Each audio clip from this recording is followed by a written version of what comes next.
Hi, how you doing? This video is about some really good books. It's all about books. If you really want to know things these days, besides YouTube, you got to read books, which go into much more detail. Just like how a book's better than a movie, they say. This is the Kebra Nagast. Kebra Nagast means the glory of kings. It's about the 3,000-year-old dynasty of the Nagusa Nagast, the King of Kings, Haile Selassie, how he's related to Jesus. It's a really good book. Besides just the Kebra Nagast, it'll talk about, it'll have some direct translations of the Kebra Nagast into English. Then it will have a section on just stories from Jamaica about that same type of thing. Then go back to another piece of translation and then more stories from Jamaica. This is a gem to get. Another good one is this one, Magical Herbalism by Scott Cunningham. It goes over, helps you take ancient names that witches use for herbs and break it into a more modern translation, and then what these herbs have been used for. Another book by Scott Cunningham. This is one of the sacred books of the Yahensue. I'll leave a link in the description box listing out the sacred books of the Yahensue. They're all really good, including and especially this one, which goes over fire magic, water magic, air magic, earth magic. It's really powerful, image magic, it's about voodoo dolls are part of image magic, which correspond to earth magic, and scrying corresponds to water magic and how to scry. And it's a beauty. Another book, Elemental Tarot, which comes with the Elemental Tarot deck. Some of the best books come with the deck, Like I have this one right here, which is the Goddess Tarot, and that comes with a book. Where is it? I don't know. I have it somewhere else, but this comes with a book that also goes over to it has a different goddess for each tarot card. That's a really cool book too. This one is another example. This is the Aleister Crowley Thoth tarot deck, but the corresponding book, which is called the Book of Thoth by Master Therion, which is a pseudonym that Aleister Crowley uses for that book. It's really written by Aleister Crowley, and it's the book that goes with this tarot deck. It's one of the absolute best books you can read. If you're going to read any one book by Aleister Crowley, it's kind of like the greatest hits of Aleister Crowley. He constantly references his other books, and it's the book to read if you're going to read one by Aleister Crowley. And besides that, people mistaken, if you read the roots of tarot cards, it'll tell you that they come from Europe, but really they come from Egypt. So this goes in, it's the Book of Thoth. The Book of Thoth is the tarot deck, and it goes into details about that and how it ties into that. This is a really good book about the illustrated beast, the scrapbook of Aleister Crowley. If you talk about Aleister Crowley, what people know is all the dirt on Aleister Crowley. They don't realize that his books they're not all like that. A lot of his books, like the one I just talked about, is very useful. This book goes over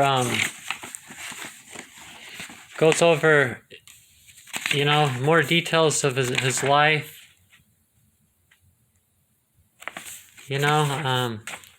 There he is as a boy. He lived a fascinating life. Was a mountaineer, did a lot of climbing and things like that. It goes, see different. There he is, met some of his mountaineering friends. That's him right there. And there he is with his wife and kids. Some people, in this book, he describes him as gay, but yet he had female lovers. It's almost as if the author of this book didn't know the difference between someone that's bisexual and someone that's gay. He would have been bisexual, for crying out loud, But about how in the press about it has his hymn to Lucifer. That's one of his famous poems. I think has some cool stuff. How he used to sign his name. He used to sign his name like that. and used that symbol, and he called himself the Beast. The Beast 666.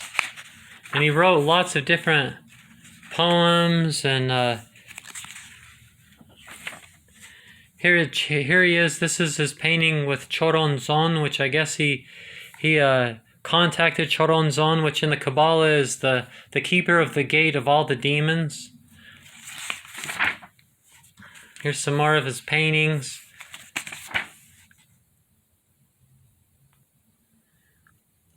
There he is. There's his house right here where he would go. He had it was like a place where he could go to contact different spirits and stuff. Look at that, isn't that trippy? He would like use drugs and contact spirits. Look at that. That's painted on the door. You can imagine he was probably on some really heavy drugs, contacting some really weird spirits, and they probably would come out of this painting at him, and that's what I imagine. It's trippy to see like the place, because we know a lot about him, but what did the place look like? His female followers would brand. That's a brand. They would brand that symbol on their chest to follow him.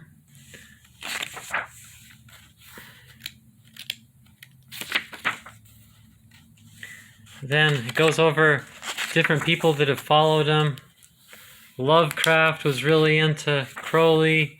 Of course, the Beatles. You see him in the back on Sgt. Pepper's. He's hidden in the...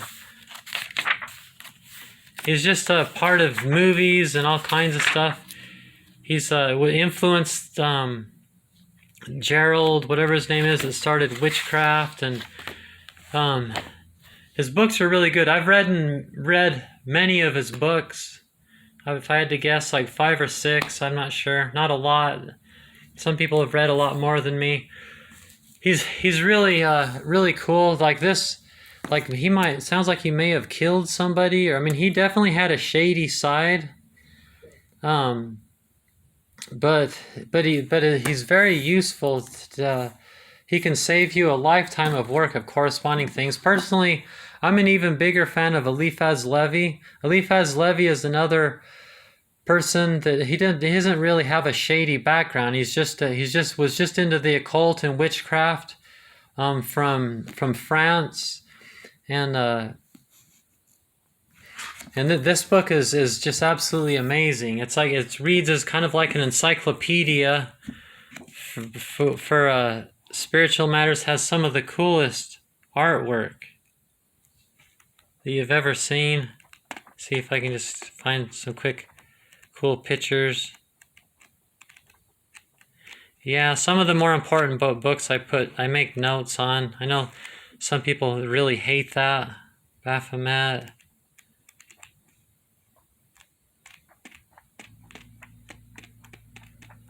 But some of these books are really important to me. This book's really important to me.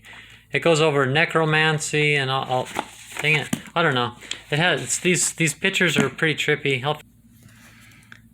Just things like that. It's really interesting. You know, I mean, it's a choice. You know, in witchcraft, one of the key differences in witchcraft is like Christians, they're like very superstitious, which is weird because they think that witches are superstitious, but really we're not as superstitious, because to us, if we use something superstitious, it's really just corresponding to something that's real, as a tool, as a link with the spiritual world. But in conventional Christianity, they use, to them the Holy Ghost is gossip. You know, somebody says, Aleister Crowley's evil and the Ouija board's evil, you know, then that's it. They believe it. They don't have any critical thinking whatsoever and things like that, you know. So, you know, like there's much goodness in that. In witchcraft, there's white magic and black magic, and if you're a good person, then you're not into black magic. You're into white magic and blessing things and healing and enjoying life and learning things in the spiritual realm and stuff like that. You know, if you're a bad person, then we're not worried about it. You know, because if you're a bad person, you would naturally go into bad things and go bad directions with it. You know, and we don't believe in like censoring that. We believe that should just be a choice.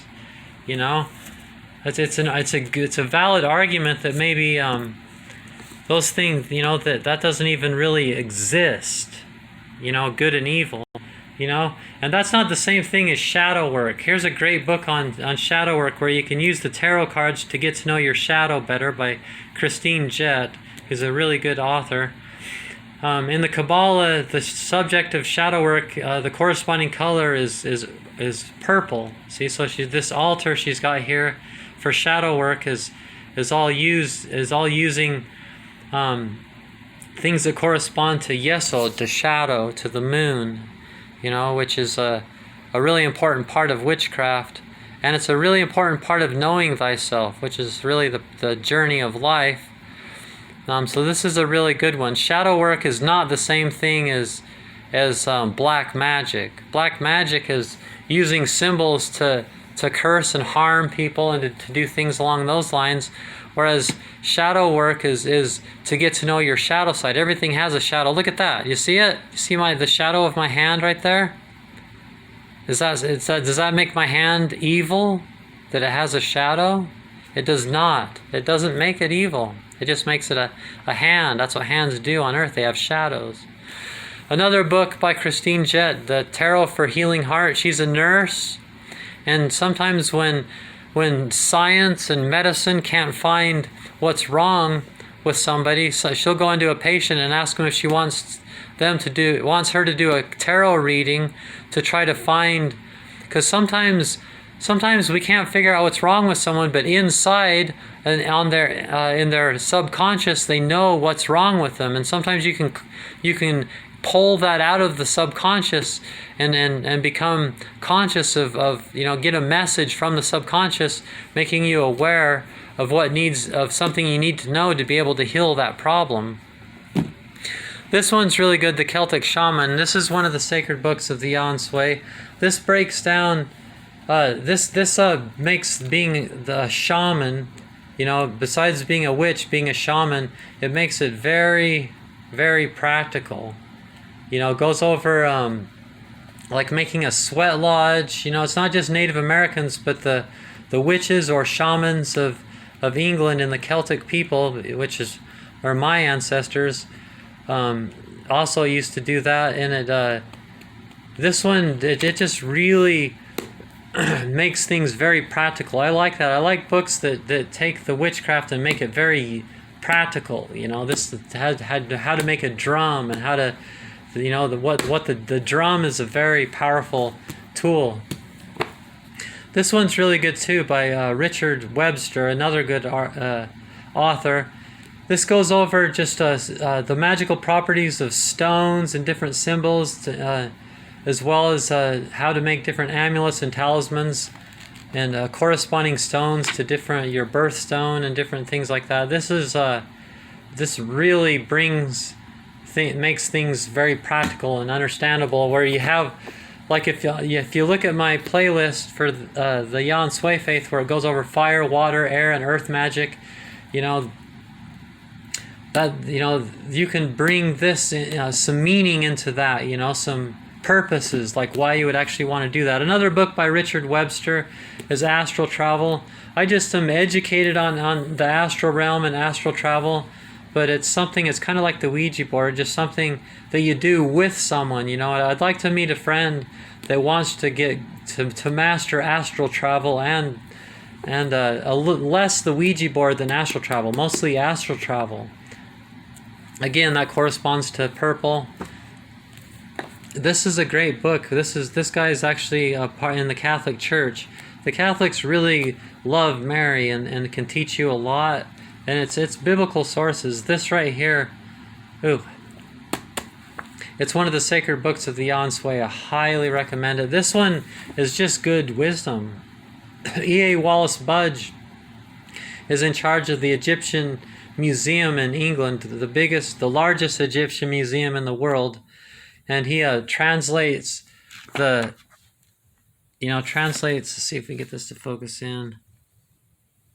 Before there was ever a Bible, there was the Egyptian Book of the Dead. The idea of having a book for your religion, there we go, see, is actually comes from England. from Egypt. Like, for example, how Jesus had 12 apostles, how he's the creator and he had 12 apostles. Well, Ra created the earth with his 12 helpers. Get it? The sun god and the 12 seasons, the 12 months. So it's so many of the concepts from the Bible that we think are original to the Bible are actually, because Moses was a witch from Egypt. He was an Egyptian witch, and he started the Bible religion. And this was his Bible, how that he did. So this is very valuable. This is really good. Mickey Hart, who's the drummer of the Grateful Dead, noticed there's no book in the whole world. He traveled the whole world looking for someone that wrote a very comprehensive, in-depth book about drumming and about drums, and the use of the drum for the shaman and everything. And there wasn't one, so he just continued to go all over the world and just compile all the information and become an expert on the subject and made this book. And it's it's a good one. This one's really good because your spirit or soul is really your aura. This is how to read the aura and the realities of the aura, which it makes things really start making sense when you study that. Or even just your past life. This is on how to use how to use tarot cards to explore your past life. The most classic book in the Kabbalah is the Zohar. It is good to get. It's another classic one that I consider that's even more important to me. It's one of the sacred books of the Yahensue, is the Book of Formation, the Sefer Yetzirah, which the Kabbalah existed before this book, but it was an oral tradition. And at one point they said, "Hey, why don't we write it down?" This book, it establishes the foundation of the Kabbalah and of magic, which later would be called witchcraft. Yod, Che, Vau, Che, Yahweh, fire, water, air, and earth. It's a flame or a sperm. That's Yod. And then that's a window, Che, which means window for water. And that's a sword, Vau, for air. And then it repeats, Che, which is window. And so when these three are one, you have manifestation of form. That's earth. And the number 10 is because we have 10 fingers, and that's the Sephirot. Each Sephirah corresponds. Sephirah 1 corresponds to number 1. Sephirah 2 is number 2 in a different planet. This establishes the it's a very thin book because all it's doing is just establishing everything. So that because it has been oral for so long before that. This one, when a friend of mine found out that I'm a direct descendant of John Proctor and my family comes from Salem since the Mayflower. My dad was born in Salem. I'm the first generation not born in Massachusetts in the Salem area. This comes from this friend of mine bought this book in a museum in Salem and thought I would like it since that would be special. It is a really cool book. This one's pretty cool. It's the early life of Bob Marley. It's a story for children. It's a children's book about the early life of Bob Marley. There's the Beanie Man. It's a really beautiful book. This book, of course, one of the three great teachers in the Yahensue is Bruce Lee, and this is his book. You have to read this if you're Yahensue. This is what it's all about. And this book right here is, anyone into astrology probably has this book. It's probably the best, the most, it's just the main book that everybody has on astrology, which is a very big part of witchcraft and the Kabbalah and magic, and especially for the Yahensue. There's many cool books. This one's on how to speak to animals, and I could go on and on and on. There's many books. I recommend reading for sure.